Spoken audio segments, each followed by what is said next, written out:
AI color grading is finally here. And today we are looking at how AI color grading doesn't hinder your creativity. You still have the luxury to change everything and be creative about your project, but use AI efficiently to cut off all the dead time in the monotonous tasks like correction, like very basic stuff that really take a lot of time to match in terms of color saturation profiles. You can do it now with AI. So let's take a look.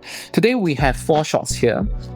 Landscape shots, and this is a visual effect shot, and this is an outdoor landscape shot, and this is a sort of a travel film shot. Okay, so let's look at how AI really cut down a lot of time. Traditionally, we take a lot of steps to choose color space transform. Now it's replaced with one click. Great with AI, done. And I can use AI influence slider to control how punchy I want the lock to be. So I can control exactly how I want the lock to feel. And next, I can change the correction exposure, how bright I want it to be. I can use AI influence to control the white balance. Now I have a perfect starting point. And to nail a look, I just need to generate a look on CinePulse AI and filter through all the options. And in the fastest time, I can know what works best with the image. Whew, this actually works flawlessly. So I can go down to film mixer groups. I can grade with AI, be creative, or I do the creative myself, and then I can add more cyan into the scene, or I can add more green into the scene. It's totally up to me. So you still have the ultimate luxury of doing the creativity with all the customizable sliders. So when you click generate look, it's actually calling out 135 sliders in the entire toolkit to generate the look. It's not a lookup table. It's formulated by 135 combination of 32-bit float math. Okay, so we can go to the next shot. Exactly the same thing. I talk about this is a visual effect shot. Be it 8-bit, 10-bit, our tool is 32-bit float. So it works with any bit rate on earth. Okay, so imagine sometimes, okay, this is slightly too bright. It's okay. I can dial down the lock exposure. I can increase the exposure overall. I can have so many different ways to nail the perfection. I can go to generate look. Ooh, actually one click. I love this. I really love how this look. And go to the next shot. Great with AI, great with AI, great with AI. So sometimes it's easier to communicate with the TP with a mood board, right? But this is a live grading result, so you know how it actually feels and works with your image. And actually, I love this. It's moody, can regrade the specific section, film tonal curve, to create the milky gray in the shadows, and that's it. Last shot, same thing. I can grade with AI, grade with AI, grade with AI, and then use CinePulse AI to call all the parameters to change the look. Of course, not too punchy. Okay, I pretty much love this. It nails the result. I can calibrate them, add more cyan to the golden hour stone. That's it. But now, let's create a new version of this. Let's just compare. We use the manual way, okay, to create a look. Okay, we reset everything. But before that, let's turn on all the scopes. So now I'm simulating a professional workflow using our toolkit. You'll realize it's perhaps the most professional plugin right now that has zero reliance on LUTs. You know, sometimes you buy the plugin, it actually is a LUT on disguise. They package everything, but you have to choose a lot of LUTs in the process. But once you throw a LUT, you conform the image, you lose integrity. Let's look at correction log. Great with AI, great with AI. This stage, I shouldn't spend time on correction. I mean, correction is very basic. Return the image to what I see on set. Simple as that. But color grading is the creative part. That's why we have so many tools underneath it to create the grading. Okay, first is the film emulation. The problem with all the digital videos right now is how clean it looks. But you look at the films, they have different dynamic range, much wider dynamic range comparing to what we digital sensors are. So now we can use shadow roll off to create that contrast and mid-tone contrast, and we lower the white point, and we want to increase the highlight roll off. So we have a very narrow kind of dynamic range to simulate the film. Then we increase the shadow response. Okay, so I love this narrow range. Look at the before, look at the after. It creates the milky gray in the shadow. It sets a very nice moody foundation, but you realize there's no color, right? So we go down to film spectral contrast. Oh yeah, I forgot to talk about our correction log adds zero manufacturer saturation. You know how powerful is that? You can have 10 different cameras shooting on a different space because we strip off the math of entire saturation burning into the manufacturer. That means you can sync all of that with one grade, with one tool. Okay, just think about that. Okay, for film spectral contrast wise, look at this. So red contrast, green contrast, blue contrast. It's purely dealing saturations by stretching the contrast in the RGB channel without affecting our exposure. Look at how crazy this being done. Okay, So I can create a more saturated look without actually affecting our image at all, exposure at all. That's some crazy art right there. So look at how we make this image pops, but without brightening our image at all. And just think about that, okay? And let's look at split tone. Split tone is basically from what we have built previously, the curve, increase the shadow split, increase the split hue. We are splitting the behavior of shadow, mid-tone, and highlight. Change the hue, change to cyan. And I want the mid-tone to be slightly green, so I can add the nostalgic green inside a little, and highlight just leave it out. Okay, so I created a very nice separation in the image. Can you see? It's very small and minute, but they will compile together to create a look. Next, we go to color swap. Color swap is powerful, especially for scenes like this.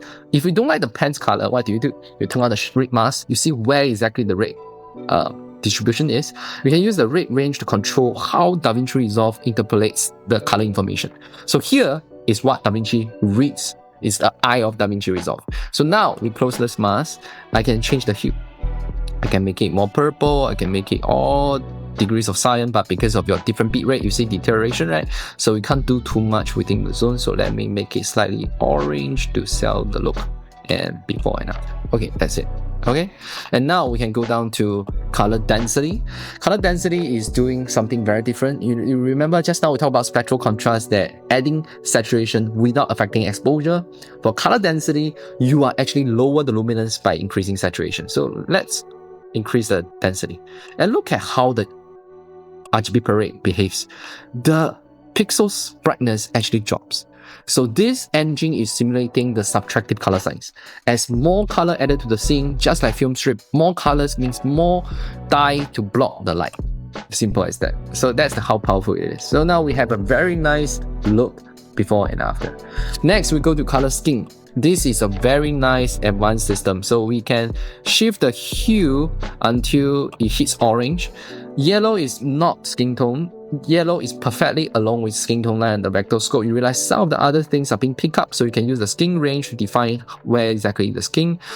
Don't worry about some of the back, the pixel to be affected is not important, but the important thing is your skin has to be selected at all times. So once you select them and you tune your skin hue until they are just nice hitting into the orange zone, you can use skin density to make the skin denser or fairer. It's up to you. For me right now, I think the sweet spot is here. So they are perfectly aligning with the skin tone line on the vector scope. So you don't have to worry about accuracy of the skin anymore, just with this entire suite.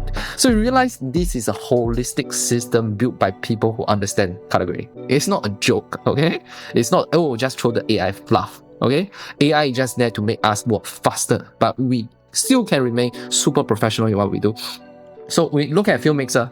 This is FilmMixer on steroids. You know, there's FilmMixer in DaVinci Resolve, but they are. So now I can create very nice look. What I mean by look is a specific palette.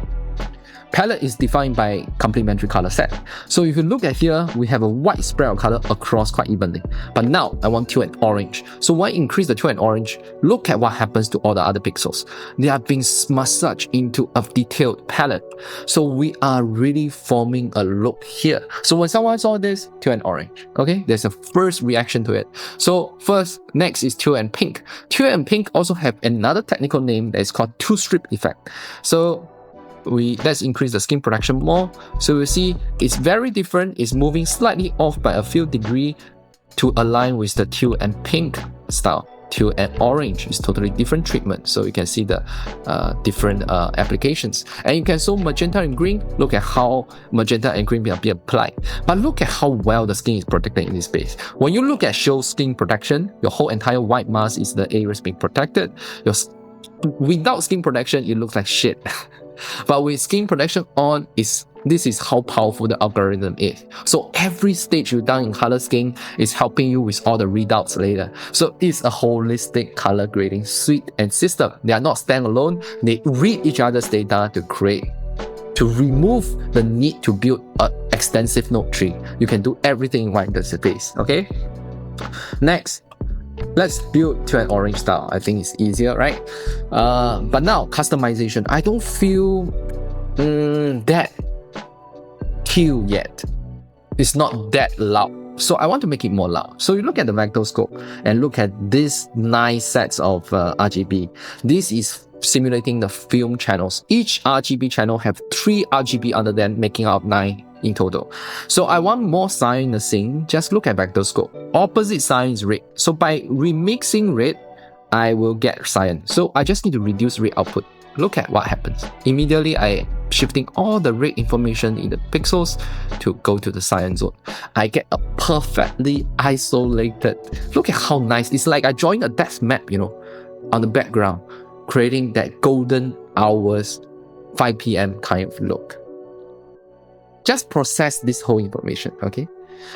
Next, let's go to film separation. Now we have a look that is built. Now I want to expand the look. You can use red and cyan, magenta and green. They are stretching the look along the axis. For example, I reduce red and cyan. Look at how it instantly toned down my separation. Okay, or I increase by making it even brighter and louder. So this is totally, the stage is totally up to you. But this is the beauty they can do.